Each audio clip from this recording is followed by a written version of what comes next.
कारण है कि किस तरीके से पूरे प्रदेश में अवैध बालू खनन को लेकर एक गोरख धंधा बिहार सरकार के संरक्षण में पनपने का काम कर रहा है। ये घटना प्रमाण है कि बिहार के हर एक जिले में इस तरीके से अवैध बालू खनन हो रहा है और उस खनन के कारण से जो लोग संभवतः उसको रोकने का प्रयास करते हैं, किस तरीके से उनकी हत्या कर दी जाती है।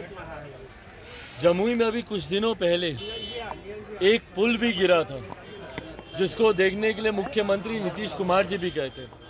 उसके पीछे भी कारण ये बालू खनन ही था। अगर पिलर्स के आसपास के बालू को अगर नहीं इस तरीके से निकाला गया होता तो संभवतः उस ब्रिज को सपोर्ट मिलता और वो ब्रिज नहीं गिरता।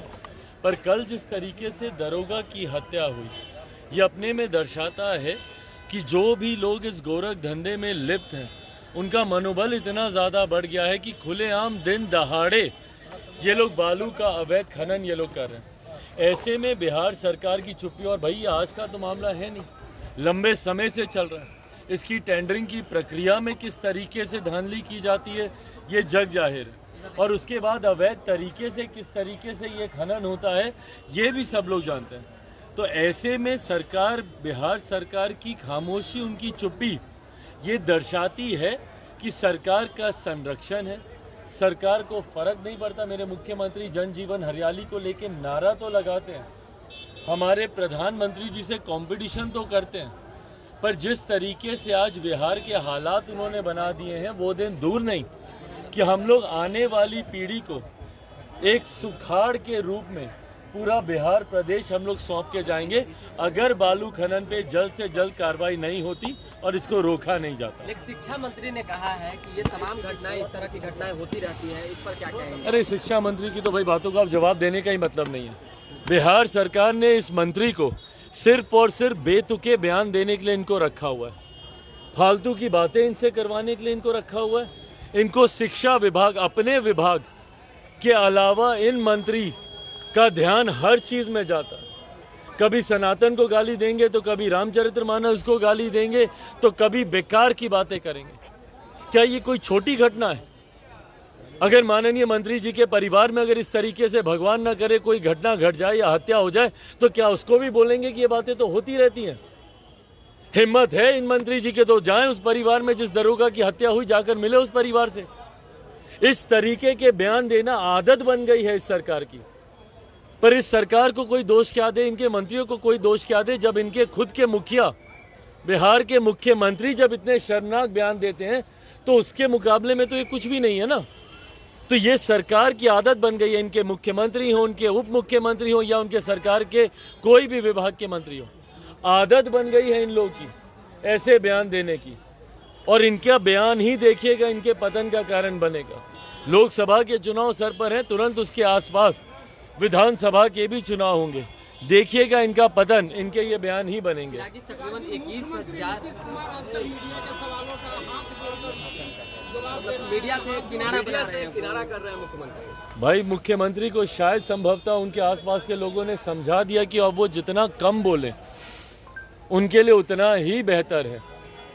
हाथ जोड़ने की भी जो उनकी बॉडी लैंग्वेज है उसमें भी सुधार की गुंजाइश ज़रूर है, पर मुझे लगता है ये एक अच्छी सीख उनके आसपास वालों के द्वारा दी गई है।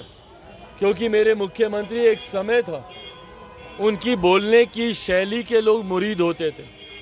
भाई मेरा उनसे लाख विरोध सही, पर यकीनन शुरुआती दिनों में मेरे मुख्यमंत्री जितना नपातुला बोलते थे और जो शैली थी मैं भी उससे प्रभावित था। जिन मर्यादित शब्दों का मेरे मुख्यमंत्री इस्तेमाल करते थे, पर हाल फिलहाल के दिनों में भले वो जनता दरबार में स्वयं बैठकर बोलना हो कि भैया गृह मंत्री से बात कराएं, या विधानसभा में जिस तरीके से अश्लील शब्दों का उन्होंने उच्चारण किया, या जिस तरीके से पूर्व मुख्यमंत्री मांझी जी को जिस तरीके से अब शब्दों से उन्होंने अपमानित करने का काम किया, ऐसे में मेरे मुख्यमंत्री जितना कम बोले उतना बेहतर है। बट हाँ, उनकी बॉडी लैंग्वेज भी, जिस दिन आप लोगों को वो बिना कुछ बोले हुए प्रणाम कर रहे थे और जो बॉडी लैंग्वेज थी, यही बॉडी लैंग्वेज कुछ दिनों पूर्व जब वो वर्षा कर आए तो इनकी बॉडी लैंग्वेज भी अब जितनी सीमित कर दी जाए। देखिए, मैं बार बार कह रहा हूँ, इनके आसपास के लोगों को इस बात का ध्यान देने की ज़रूरत है कि कहीं कुछ गड़बड़ी तो है। मेरे मुख्यमंत्री के हालात को लेकर चिंता हम सब की है। ये उनकी बॉडी लैंग्वेज हो या उनकी भाषा, ये नॉर्मल नहीं है और यकीनन इसका ध्यान उनके आसपास के लोगों को देना चाहिए। संभवतः इलाज की ज़रूरत है तो ज़रूर कराना चाहिए। कृष्ण और कंस की चर्चा बिहार की राजनीति में छिड़ गई है। तकरीबन 21,000 यादवों ने जो है भाजपा का दामन थामा। इसके बाद लालू प्रसाद यादव का बयान आया है कि कुछ लोग आरजेडी को यानी यादव समाज को जो है तोड़ने की कोशिश में लगे हुए हैं। भाई, जिस तरीके से एक जाति विशेष को अपनी जायदाद समझने की सोच लंबे समय से बिहार के एक राजनीतिक परिवार की रही है, सवाल ये उठता है कि वो परिवार एक लंबे समय से बिहार की सत्ता में भी रहा और आज की भी तारीख में गठबंधन में है वो परिवार। ऐसे में जिस यादव जाति को, यदुवंशियों को जिस तरीके से वो अपनी जायदाद समझते हैं, उनके लिए आज तक किया क्या गया? क्या उस परिवार को, क्या उस समाज को पूरी तरीके से हाशिए से निकालने में ये परिवार कामयाब रहा? और अगर नहीं, तो उस समाज का विश्वास अगर दूसरे दलों में और दूसरे गठबंधन में अगर होता है, तो इससे किसी को एतराज़ क्यों होना चाहिए? और कल जिस तरीके से दूसरे राजनीतिक दलों में उस समाज से आने वाले लोगों के बारे में जिस तरीके से बातों को कहा गया है, ये दर्शाता है कि कहीं ना कहीं इनसिक्योरिटी तो है उस परिवार में, कि जो समाज आज तक कहीं ना कहीं एक बंधुआ मजदूर की तरह इनके साथ जुड़ा हुआ था, वो इनसे आज छटकने लगा है, इनसे दूर जाने लगा और दूसरे दलों में, दूसरे गठबंधनों में उनका विश्वास है। और मुझे लगता है लोकतंत्र की खूबसूरती ही यही है, कोई किसी के साथ बंधुआ मजदूर की तरह बना रहे, ये लोकतंत्र नहीं हो सकता।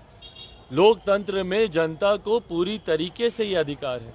और मैं तो खास तौर पे इस बात का पक्षधर रहा हूँ कि भैया, जात पात धर्म मजहब से उठकर ही लोगों को अपने राजनीतिक फैसले लेने चाहिए। मताधिकार जात पात धर्म मजहब से उठकर सिर्फ और सिर्फ विकास की सोच के साथ होना चाहिए। और अगर वो विकास की सोच अगर एनडीए गठबंधन दे रहा है, तो ज़रूर यादव समाज के लोग हों या मुसलमान वर्ग के लोग हों, वो जरूर उसके साथ जुड़ेंगे। लग रहा है कि लालू यादव डर में है, किसी तरह के भय में है कि एक जाति को जो साथ लेकर चलते थे। भाई, डर या भय उचित शब्द है कि नहीं मुझे नहीं पता, बट इनसिक्योरिटी जरूर महसूस हो रही है।